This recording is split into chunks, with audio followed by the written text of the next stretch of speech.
Hello and welcome to AnubhavTrainings.com.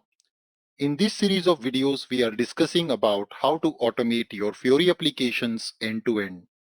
We are also learning the regression automated testing using Selenium for testing our UI5 and Fiori apps.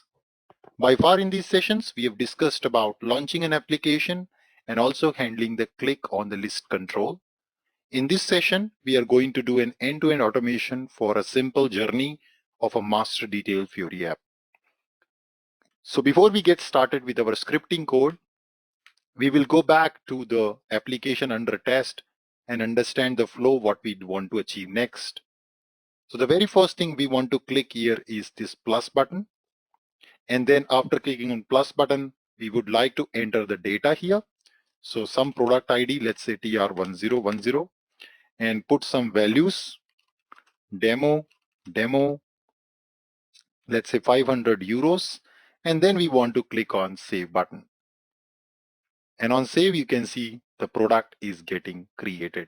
So this is our goal.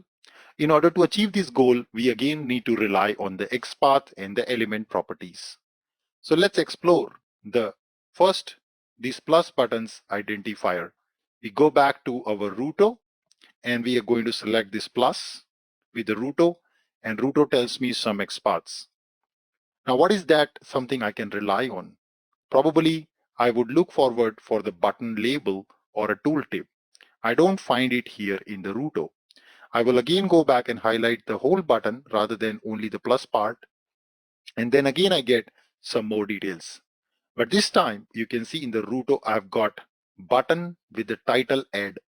So the property name here is the title and the value is add, which I feel is unique on this page.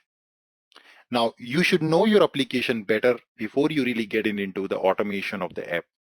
So now we can find it based on title and add. So the first thing which we will be enhancing is our code based on the button tag for title and add. So I'll go back and put this particular hashtag or XPath as part of our code here to enhance our condition. Next, we wanted to now automate these input fields. So if I go back to the DOM, switch off the Ruto and go back to the DOM,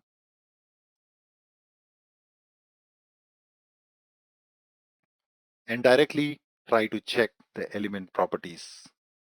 So by exploring it, I could see that majority of my elements don't have a unique ID. You see, something like 0, 1, 2. This is something which is never a static one. So majority of my input fields here, which I have, the IDs are not static. They are more randomized IDs. So I cannot rely on them.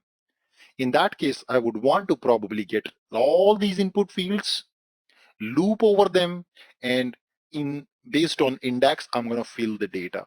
Of course, that logic again may not be robust, because if there are more input fields being added, we will have an issue, and that's why it's not considered to be a robust logic. But right now, that's the approach I can think of. So what I'm going to do is I'm going to look forward for all the input tags which contains the class name input base inner. Let's go back to the XPath Finder, and I'm going to include / input, all the input tags, which contains class name is my input inner. And you can see we can easily find 4 of these elements on here. Maybe we can also add contains, then we're going to get all of them.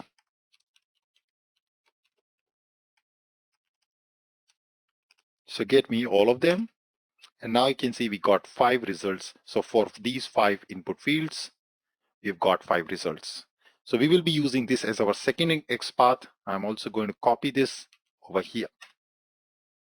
Now, we will enhance not just the wait code, but we will also write the new code to enter the data entry as well as click on the button, these both buttons. Let's look at the, let's ask the Ruto about the save button. So I'm going to go back, switch on the Ruto, and I'm going to highlight our save button. Go back to Ruto and see if there's something related to save label I can find out better over here. Probably not. Maybe I've not highlighted the correct element. You need to observe carefully. Let's highlight and check. Are we somewhere able to get the save label, which can be more stable? We are not able to get it. That's okay. So we will ourselves construct the path. Let me use the DOM Explorer to identify what type of tag it is. So you can see it is a button tag, and somewhere the text would come as save here. Yeah. So we'll check for any button control which has an inner text as save. Let me go back to Expander and I'm search for any button which has the text as save. Search for this element and let's see how many of the such elements system can find for us. Does not find anything. So maybe my logic could have been incorrect. So I can say where the text property equals to. Let's try now. Doesn't work. Let's check contains. Where the text contains a save. Are you able to find it somewhere? No, no luck. So now maybe we will just try something else. Maybe just go back and check the DOM again. Just select the element. You can see the tag here is called BDI. And this is what contains the save button actually. So maybe I'm going to go back to the XPath Finder and look forward for one which has a BDI and has exact text is equals to save. And there you go, we can find those elements. But now we see two save buttons on the UI. Yeah. So we maybe have to check which is the exact save we are looking for. So 0th is not ours. The button 1 is, I think, our button. You see it's highlighting now. This is the exact button we are looking. So this is the button identifier we can take. And this is how we can probably go and click on this button. I'm going to take this also as part of our code. So we have now the button, input and BDI to handle the logic, and we will be writing the corresponding logic to be able to do these actions. So one method we will write to perform a click, no matter whether it is a button or BDI. We're going to write a generic method to do a click. We're going to write a generic method to fill the data, and then we'll write orchestrator methods which will do the rest of the logic. So let's go ahead and do that. The very first thing, we need to enhance our case statement for based on, so we have XPath, I think, for everything. So we can probably wait for the XPath itself. And everywhere XPath will work because of this guy. We have XPath.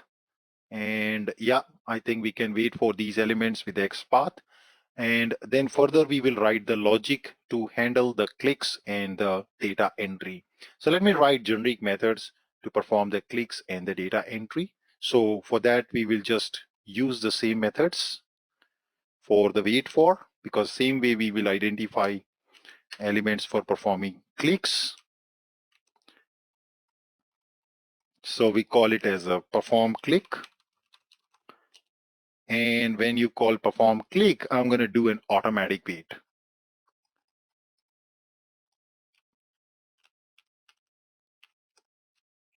So from the perform click, we will call the wait for control and pass driver, tag name,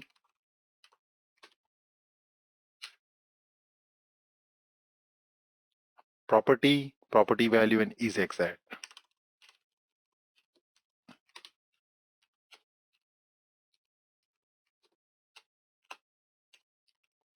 And then we will have perform data entry.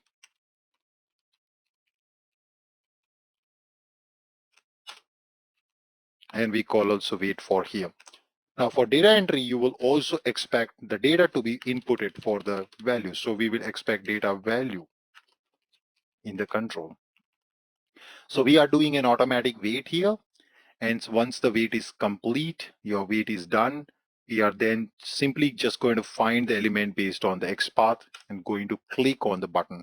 So you can say driver dot get elements or find element by XPath, and we're going to pass this XPath, which is nothing but the value, and then we're going to get item of 0, or we can just say find element, exact element. You can also do this find element, exact element based on the XPath, and simply perform the click. Similarly, we also find the element using find element API, but instead of click, now we will say send keys. This is to data entry the data entry, and we will take data value and pass that over here. So these are all our reusable methods we will be using to perform the actions. And now we can go back and take this XPath and write rest of our logic to perform these actions in sequence. So let's do that. So we have to use perform click and perform data entry. Go back on the top, and we will just quickly cut that again and put that here. And now we can say perform click, driver, tag name is a button tag, and my XPath is this one. Property is based on XPath. Property value of XPath is, this is my XPath, is exact is false. And then we'll do another button click for the save button. Yes, exactly. And then we will also have to write a logic to fill form. In the fill form, then we will have the logic to handle the form data which we are getting on the screen. So let's add this method, fill form method, a new method we're going to add.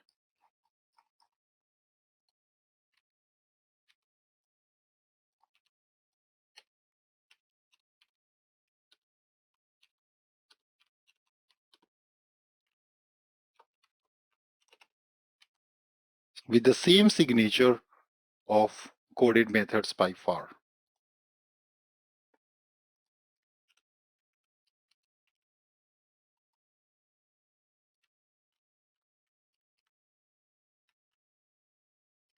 In fact, rest all the things not needed. We just need driver object here. And here now we are going to just find all the input fields based on their class names, loop over them,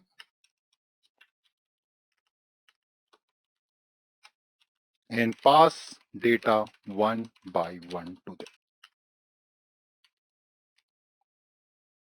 Okay, so let's use the driver object to find all the input elements. So I'm just going to declare a list of all the web elements. And I'll say all input fields which are visible on the form. And we can say driver dot find elements by XPath.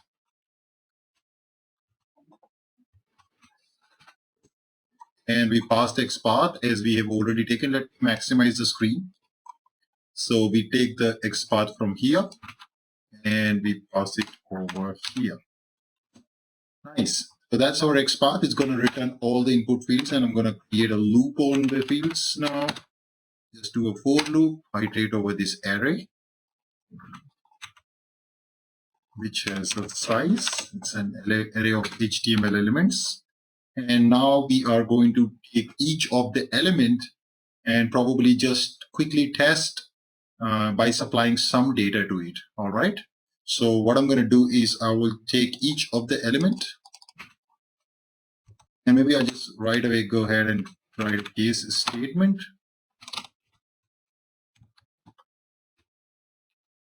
For I as a key, and it starts with 0th element. We go back to our application. So here the product ID is the 0th element, then this one will be first, second, third, and fourth. So this is how we're going to get our elements out here. So 0, 1, 2, 3. We're not going to change currency, so we're going to just do it up to 4 elements.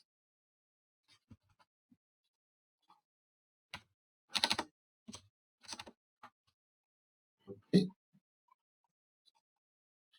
So let's take the first element out here.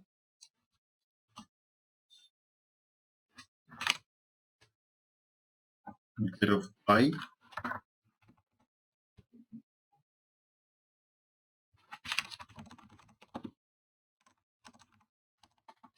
D field, we're going to get this D field, and we're going to say for 0th element, we're going to set the value. So I'm going to say send keys, and I'm going to set value to this field and all the other fields. Let's pass in the values here. So in the product ID, I'm going to pass SDL 1010. In the product name, I'm going to pass Anubhav Trainings. In the product description, we'll pass Selenium. And finally, in the price, I'm going to pass 950, and that's my data. So passing the data to all these input fields, that's the logic to fill the form. Finally, it's going to hit the save button, and that's our logic. Let us go ahead and execute this. So I hit the execute button. Watch out what's going to happen. As usual, it starts with the login page to connect to the Fiori Launchpad. It will be passing the username and password, going back to our application under test with the intent-based navigation, waiting for the list to get loaded. Click on the first list item, click on the plus button. Oh wow, there you go. Enter the data, and finally supposed to click on the save button, which actually did not work. I think it did not work. It didn't save anything. I didn't get any message, which means probably there's something wrong, or it's waiting or detecting some element on the screen still. Yeah. So it's going to time out to find that element. And yes, exactly. As you can see in the console, kind of there's an issue here. It has triggered a timeout exception to find that exact element for the save button. So rest all the things have worked, but except the save button, this guy. So what could be the possible reason of this failure is that based on this, XPath system is probably finding more than one button. And since it finds more than one button, it's not able to click or select the right element. So what we can do is probably this perform click we will enhance in case if there are multiple elements which is anticipated, we wanted to probably select them and click on the last element. So what I'll do is I'll just add another property here, say that Boolean, and I can say multiple element. In that case, what should it do is get all those elements and just click on the last element into the array. So how do we do that is maybe make it as a default as false, so that you don't have to pass it every time. I'm not sure if this is how we can make it default, but anyways, let's make this flag here called multiple, and now we can come back and we say if the flag multiple is true, then we're going to do something else. We're going to do something else. So if this is true, then what is that we're going to do is we're going to use, rather than find by element, we will do find elements. Yeah. And before performing the click, we are going to just get this in a list of web element. And I can say all clicks, and we're going to just count the length into an integer I, or I can say integer CNT counter all clicks of dot size. And then we can say this all clicks of get me the last element, so that is count -1, and then I'm going to click on this last element. So this multiple flag we're going to pass now in case of our use case. So for this one, we'll say false, multiple flag is false. We have exact button, but for the second use case, we will pass this as true. So if it's going to find multiple elements, it's going to take the last element and it's going to click on that element. Yeah.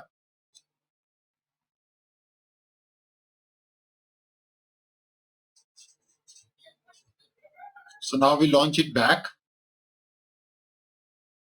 and you can see it's logging in once again.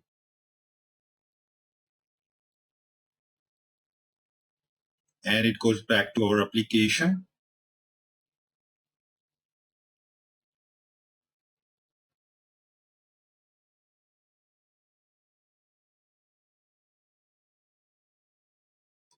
Enters the data, and finally click on the save button. And there you go.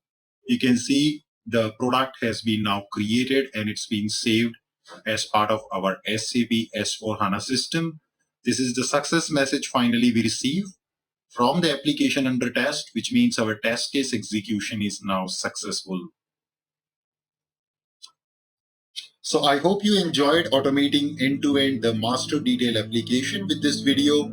We are wrapping up the master detail automation, and in the next video we will discuss how to capture the toast messages.